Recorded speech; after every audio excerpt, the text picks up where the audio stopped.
Hi everybody, Bohush here for Fotodioxpro.com, and in this video we're going to talk about the RhinoCam, which is our medium format imaging system. We let you take a beautiful medium format lens and use your camera as more or less a digital back for that lens and create giant 645 format images or even panoramic images, and it's a very compact little system. Now we introduced the RhinoCam a while back. We had a Sony E-mount version, but now we're introducing several new models that we'll talk about in just a second. Now I hope that you've experimented with taking giant photos. It's as close as your phone. You know, lots of phones will let you kind of sweep your arm, and then the phone software will correct that arced image into looking like a nice flat big image. Of course, you lose some resolution when you do that. Same way if you use just a regular camera to take panoramic shots, or you can pan on a tripod, or there are like electrical motorized things that will take multiple exposures. But when you're shooting on an arc, your stitching software has to, correct it to look flat, and you're going to lose a little bit of resolution that way. So with RhinoCam, we had this idea. What if we used a medium format lens that has a really big image circle and built a system where the lens stays completely still and just have your camera, acting like a digital back, move behind the lens and cover that image circle? Well, that's what RhinoCam is. So in this video, we're launching all new models of the RhinoCam. We now have 5. We started off with the Sony E-mount version. Now we're adding the Canon EOS M and the Fuji X, if you're sticking with the mirrorless camera style. Plus, we've got what everybody's been asking for, the DSLR sized RhinoCam. So here's the Nikon one all set up ready to go, and in this fitted case we've got the Canon version, which we'll be opening up in just a second. So let's talk about the compact mirrorless version of the RhinoCam right now. There are now 3 versions, and at the time that you order, you just choose whether you would like the E-mount version, the EOS M version, or the Fuji X version. And at the same time, choose which lens mount you'd like for your RhinoCam. You can mount either Hasselblad V, Mamiya 645, or Pentax 645 lenses. So on the mirrorless RhinoCam, if you want to shoot a panoramic image, you'll shoot 6 exposures. If you want to do a 645 aspect image, you shoot 8 exposures. And if you want to see a step-by-step breakdown of how this works, just click on the video you see right here. We demonstrate the process with a Sony E-mount camera. Okay, now if you're ready to go big with RhinoCam, we've got the DSLR version. We've gotten a lot of requests for this. Now, what's nice is it's not really that much larger than the regular RhinoCam. I mean, it's a little bit bigger because obviously you have to scale everything up because of the bigger camera, but it's still a very portable way to take big, beautiful, medium format pictures. So when it's time for you to order, you choose between the Nikon mount or the Canon mount, and it'll come pre-installed with a Hasselblad V lens mount on the front. Now, depending on the size of your sensor, if you've got a full frame camera, you will take a full 645 aspect image with 6 exposures. If your camera has an APS-C sensor, then you will get that 645 image with 12 exposures. Now, one question we get a lot about the RhinoCam is how many megapixels is the image? Well, that depends entirely on the camera that you're connecting to it. And fortunately, the math is really easy. I went to art school, not a big math fan. All you do is take however many megapixels your camera delivers and then multiply it by the number of exposures you're going to take.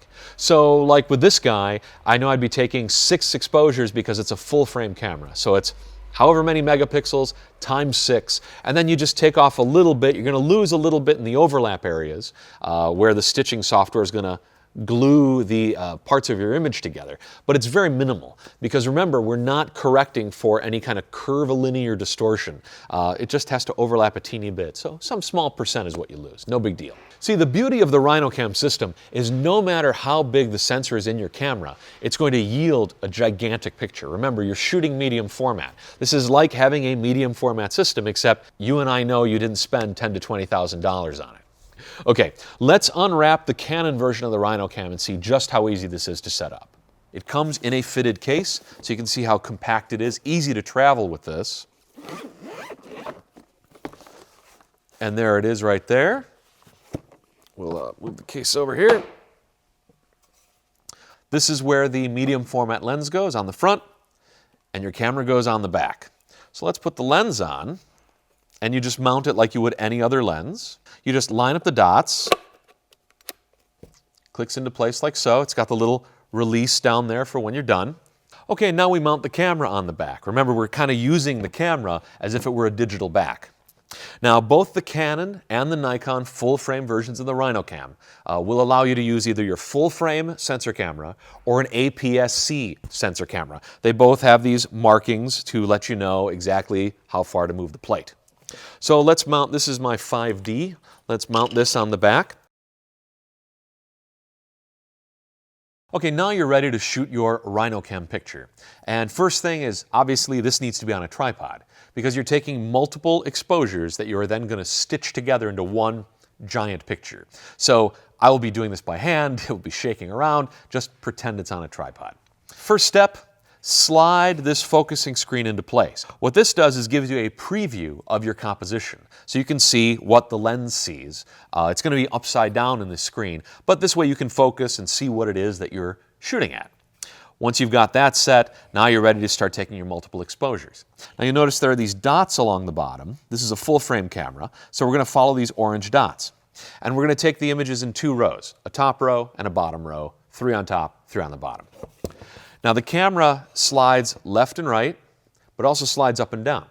So we need to make sure that we're lined up with that orange dot right down there. Right now our little lever indicator is pointing at the white dot.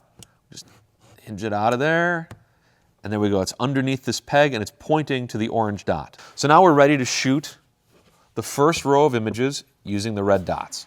So we want to line up these 2 red dots, and this is what's going to be the right edge of our picture.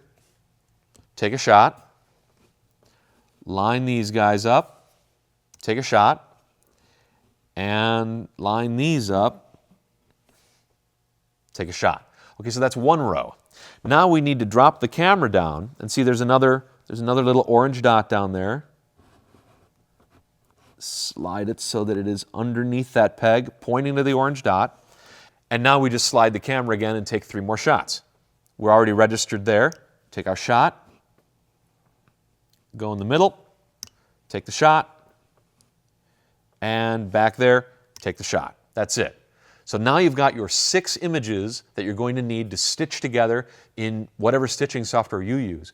We use Photoshop, and it takes like a minute. And then you've got your gigantic image out of that. Now, if you're shooting with an APS-C sensor, you're going to use these white dots along the top, and you're going to take 12 shots instead of 6.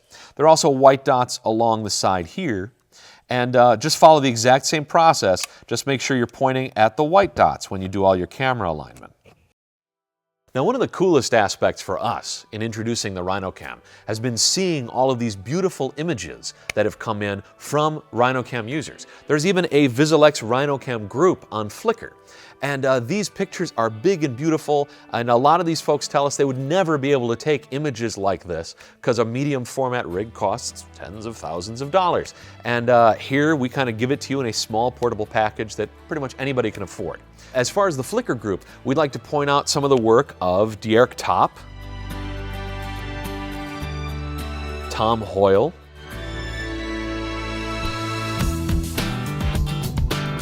Horst Wittmann, Arthur Sloth, so thanks for all these stunning images. And if you want to see more, just click on the link down below this video. You'll be taken right to the Flickr group, and you can see some of the beautiful and majestic RhinoCam images that are there. If you click right here, you can check out a video from DP Review's Gear Shop, where they take a close look at the Sony E-mount version of the RhinoCam. We also heard from Stan Horacek at Pop Photo. He had this to say about the RhinoCam. A nifty idea, likely to be popular with landscape photographers and studio shooters looking to crank up their resolution without spending tens of thousands on a full-on medium format rig.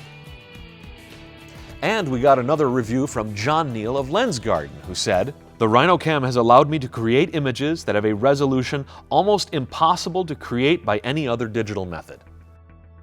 So as you can see, there's a whole world of RhinoCam photographers out there who are capturing beautiful images using the RhinoCam system. So whether you're using a mirrorless camera like the EOS M, the Fuji X, or the Sony E-mount, Or if you're using a full frame camera like a Nikon with a full frame or APS-C sensor, or a Canon with a full frame or APS-C sensor, we've got a RhinoCam for you. And basically, we're letting you capture all of the beautiful imagery that a medium format lens can deliver. Just click on the link down below this video and we'll take you to a catalog page that will show you all of the RhinoCam models that we have to offer starting today. The mirrorless RhinoCams have been discounted. You can get those at a very affordable price, and you can pick up the new full-frame versions of the RhinoCam as well starting today. And don't forget to click right here to subscribe to our YouTube channel, and you'll get more videos just like this one. My name's Bohush. Thanks for watching.